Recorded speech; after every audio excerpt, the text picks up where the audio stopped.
warahmatullahi wabarakatuh. Perkenalkan, saya Rosala Agustiana. Saya adalah mahasiswi dari Universitas Pancasakti Bekasi, Fakultas Ekonomi dan Bisnis, Prodi S1 Manajemen, kelas B sore semester 4, dengan NIM 28921501118. Di sini, saya ingin mempresentasikan hasil PowerPoint saya guna memenuhi tugas ujian akhir semester 4 pada mata kuliah Ekonomi Syariah, yaitu menjawab soal mengenai ekonomi Islam dan ekonomi kapitalisme. Dengan dosen pengampu, Bapak Sumardi, Sarjana Ekonomi, Magister Manajemen. Soal yang pertama, jelaskan mata kuliah Ekonomi Syariah yang telah Anda pelajari mulai dari pertemuan pertama, konsep dasar ekonomi Islam, sampai dengan pertemuan terakhir, distribusi kekayaan. Hal apa yang membedakan dengan sistem ekonomi kapitalisme? Jawaban saya, definisi ekonomi Islam. Ekonomi Islam menurut Manan adalah ilmu sosial yang mempelajari masalah ekonomi masyarakat yang dialami oleh nilai-nilai Islam. Menurut Khursyid Ahmad, ekonomi Islam adalah suatu upaya yang sistematik untuk memahami masalah ekonomi dan perilaku masyarakat dalam perspektif Islam. Lalu, menurut An-Siddiq, ekonomi Islam adalah tanggapan para pemikir Muslim atas berbagai tantangan ekonomi. Dalam hal ini didasarkan pada Quran dan Sunnah di samping alasan dan pengalaman. Lalu, menurut Hasanus Zaman, ekonomi Islam adalah suatu ilmu yang penerapan hukum syariah yang melindungi ketidakadilan dalam kaitan dengan upaya pencapaian kesejahteraan manusia dan pelaksanaan ibadah kepada Allah. Selanjutnya, definisi ekonomi kapitalisme.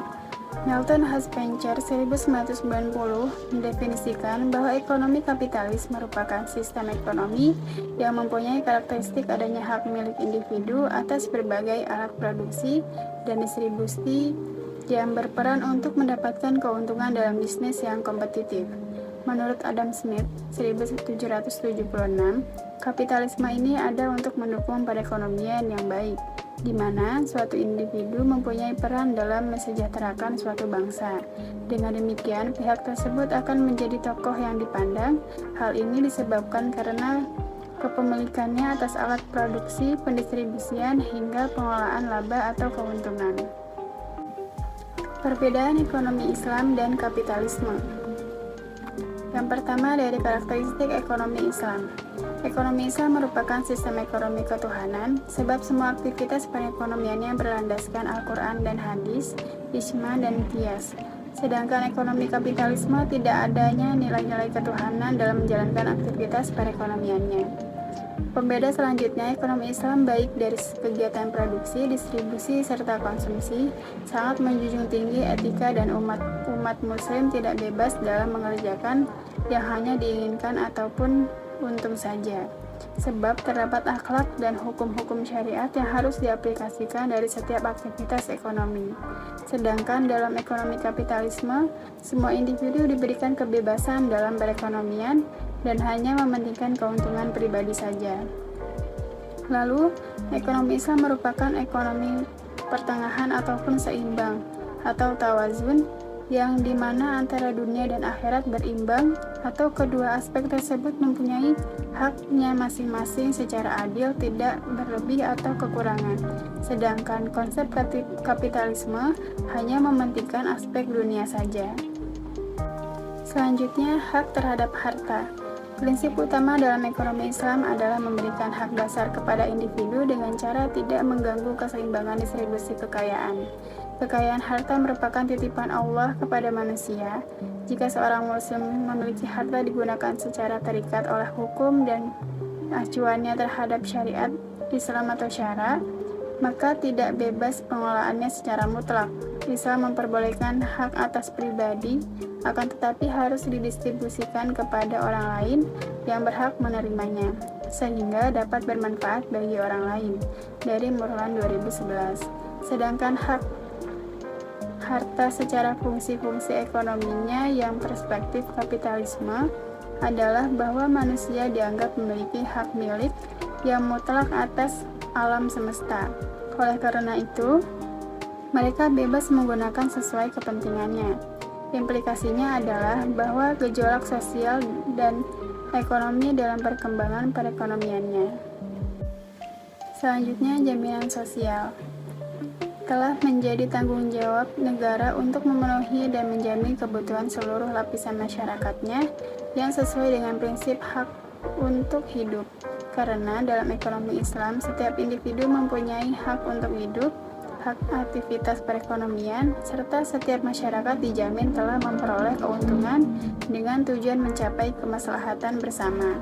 Dalam sistem ekonomi kapitalisme, tidak adanya jaminan sosial yang dimana memerdulikan tentang kebutuhan dari setiap masyarakatnya.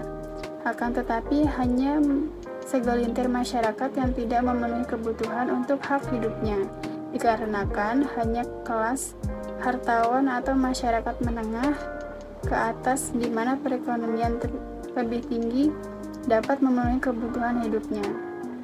Perputaran keuangan lebih dominan kelas hartawan dan tidak adanya distribusi kekayaan seperti zakat, infak, sedekah, dan wakaf atau ziswaf, serta mengorbankan hak hidup orang lain dalam sistem ekonomi kapitalisme, sehingga masyarakat ekonomi menengah ke bawah tidak mendapatkan hak hidup sepenuhnya secara layak dan manusiawi. Selanjutnya, ada kesejahteraan individu dan masyarakat. Dalam ekonomi Islam, kesejahteraan tidak hanya sekedar diukur pada perekonomian saja, melainkan mencakup juga nilai spiritual, moral, dan sosial. Adapun tujuan dari ekonomi Islam terkandung dalam maqasid syariah, yang dimana aksiomanya adalah menjaga agama, menjaga harta, menjaga jiwa, menjaga akal, dan menjaga keturunan. Ekonomi Islam juga mengajarkan bahwa kesejahteraan bukan hanya bersifat duniawi, akan tetapi akhirat. Maka dari itu, adanya konsep falah yang dimana menjelaskan kesejahteraan secara spiritual, material pada kehidupan akhirat dan dunia dalam ekonomi Islam. Adapun yang menjadi perbedaan adalah dalam sistem ekonomi kapitalisme, yang mana materialisme dan hedonisme ini menjadi tujuan semata. Dapat diartikan kesejahteraan yang berlimpah yang menikmati secara fisik yang jauh dari nilai-nilai agama. Dengan pengertian inilah dapat ditujukan bahwasanya pada pemenuhan hak untuk hidup baik barang dan jasa hanya memberikan porsi unggulan kepada kepentingan individu bukan kepentingan bersama, serta pemenuhan kebutuhan hanya secara hawa nafsu. Selanjutnya, kebebasan individu dalam perekonomian. Perbedaan dalam ekonomi Islam dan kapitalisme adalah bagaimana setiap individu mendapatkan keuntungan. Seperti telah diketahui bahwasanya konsep kapitalisme memberikan kebebasan tanpa adanya aturan dalam mendapatkan keuntungan. Selain itu, implementasi dari kapitalisme adalah setiap individu memiliki hak yang sama dalam memainkan dinamika pasar.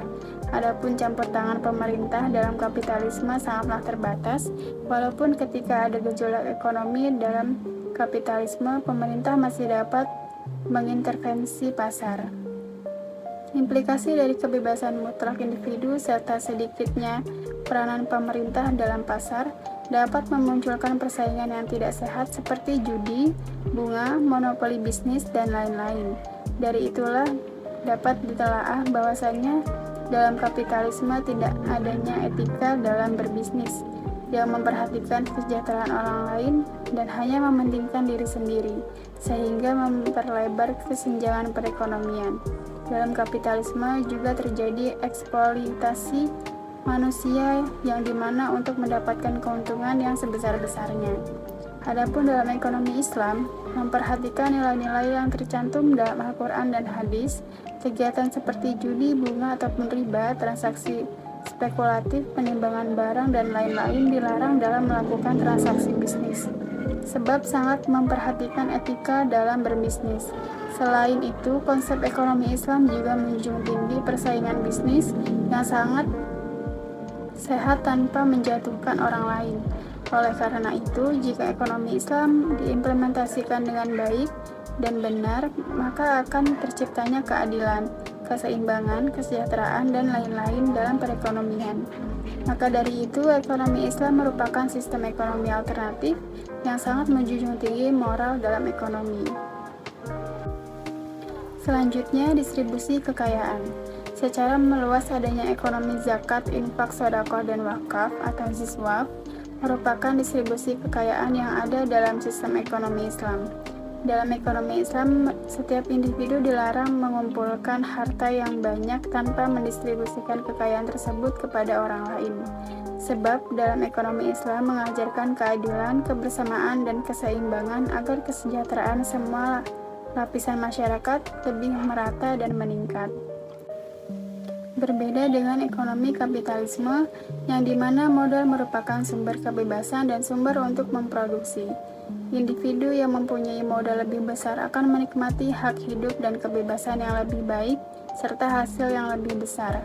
Karena adanya prinsip ini menyebabkan ketimpangan yang lebih dalam.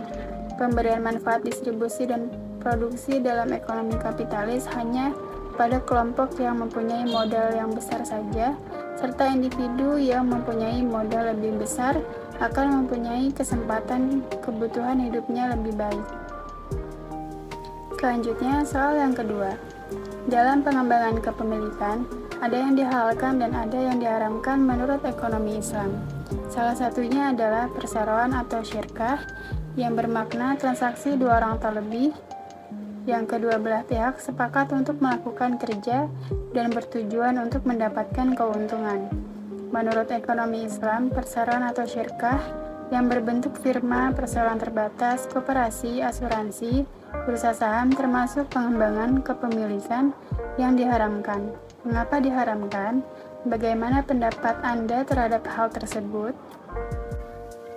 Jawaban saya, syarat-syarat yang dinyatakan di dalam perseroan tersebut bertentangan dengan syarat-syarat perseroan dalam Islam. Menurut syara, hukumnya haram bergabung dengan perseroan tersebut. Pandangan saya terhadap hal tersebut, semua harta yang diperoleh melalui perseroan tersebut adalah harta yang batil. Sebab semua yang diperoleh melalui transaksi yang batil, hukumnya juga batil. Jadi tidak halal untuk memilikinya. Baik, sekian jawaban yang dapat saya sampaikan. Kurang lebihnya mohon maaf. Wassalamualaikum warahmatullahi wabarakatuh.